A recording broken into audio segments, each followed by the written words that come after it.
இப்போ ரீனா அந்த பொண்ணுக்கிட்ட அபார்ட் பண்ணிடலாமா, இங்கே ஹாஸ்பிட்டலோட ப்ரோட்டோகால்ஸ் நிறையா இருக்குது, அதனால உங்கள் அப்பாட்ட சொல்லி தான் ஆகணும், அது நீயே சொல்லுன்னு சொல்கிறா. அதுக்கு அந்த பொண்ணு வேணாம் மேம் வேணாம் அப்படின்னு சொல்கிறா. அப்போ ரீனா, உன்னால் இந்த வயசில் குழந்தைய பார்த்துக்க முடியாது, உன்னோட ஆசைக்காக பண்ண தப்புக்காக குழந்தையையும் உங்கள் அப்பாவையும் தண்டிச்சிடாத. அம்மா அப்பா இல்லாமல் வளர்கிற கஷ்டம் எனக்கு தெரியும், அந்த வலியை உன் குழந்தைக்கு கொடுத்துடாதன்னு சொல்கிறா. இப்போ அவங்க அப்பா வராரு. அவங்க அப்பாட்ட சொன்னதும் அவருக்கு பேச்சே இல்லை. அவளும் சாரிப்பா சாரிப்பா தெரியாமல் தப்பு பண்ணிட்டேன் அப்படின்னு சொல்கிறா. இப்போ அவங்க அப்பாவோட கையை பிடிக்கும்போது அவங்க அப்பா தள்ளி விட்டுறான். அவளுக்கு வயிற்றுல அடிபட்டுருது.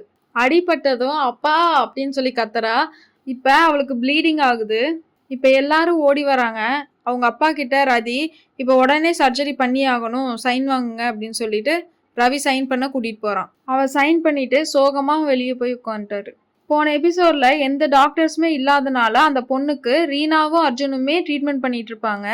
அர்ஜுன் டாக்டரா இல்லாம பேஷண்ட்டை ட்ரீட் பண்றத இவன் ரெக்கார்ட் பண்ணி வச்சிருக்கான். அந்த வீடியோவை மோகன் பார்த்துட்டு இருக்கிறத தேஜாவும் பார்த்துறா. இதோட எபிசோடு 18 முடிஞ்சு. இனி ஒவ்வொரு எபிசோடும் லைனா வந்துக்கிட்டே இருக்கும். நம்ம சேனலுக்கு லைக் பண்ணி சப்போர்ட் பண்ணுங்க.